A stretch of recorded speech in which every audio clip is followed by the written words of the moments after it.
It's hard to believe that Lincoln not only saw John Wilkes Booth perform in a play, but saw him at Ford's Theater, which would become the scene of Booth's final act, and Lincoln's final act, the assassination.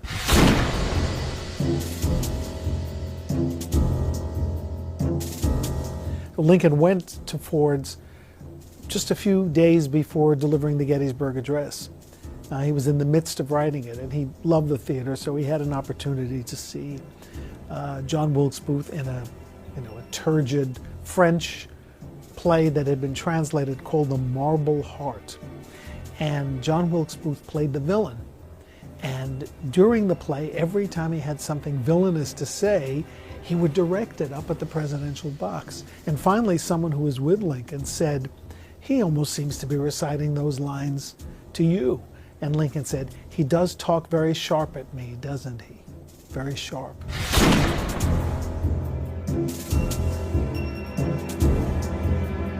John Wilkes Booth always wanted to do something really grandiose. He once thought of kidnapping Lincoln in a theater and lowering him to the stage from his balcony box. He was deluded into thinking no one would interfere.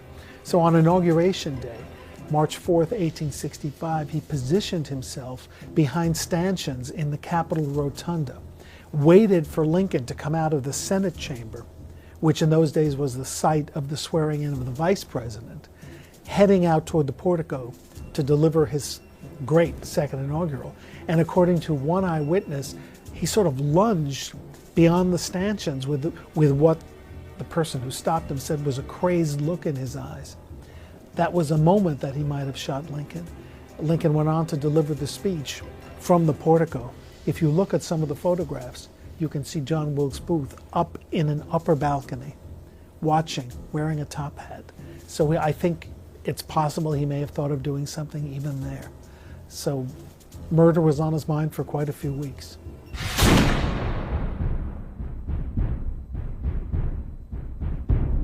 Lincoln delivered a well-promoted in advance speech from a White House window on April 11th, 1865. Booth and one of his co-conspirators, there are two different versions of who was with him, Lewis Powell or David Herold, one of them was with him. And Lincoln gave a rather long and tedious speech, not his most inspiring effort. It's too bad it was his final speech, as it turned out.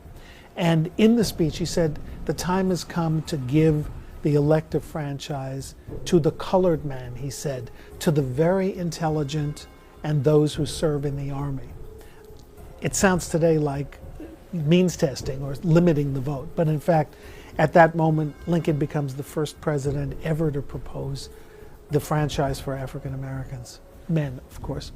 And Booth is there, and either then or right after that turns to one of the conspirators and says, "That's the last speech he'll ever make." According to one witness, he said that means Negro equality. He doesn't use the word Negro. And he made good on his word just 3 nights later.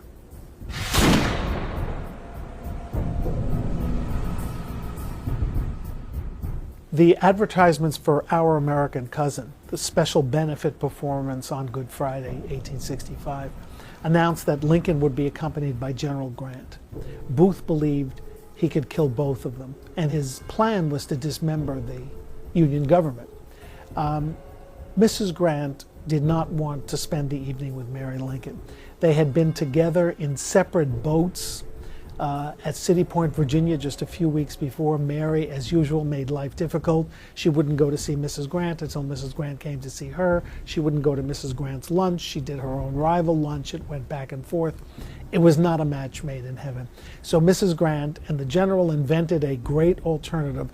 They would go up to Long Branch, New Jersey, to visit their children whom they hadn't seen for a long time.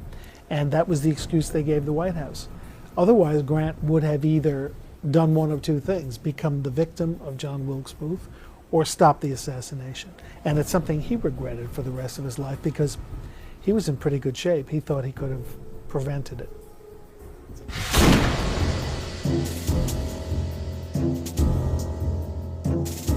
There are many blood relics from the assassination, including the dress worn by the actress in the play, Laura Keene, very famous actress at the time. She rushed up to the box in her gown and was said to have cradled Lincoln's head on her lap while the doctors who were in the audience and who were helping decided what to do with him.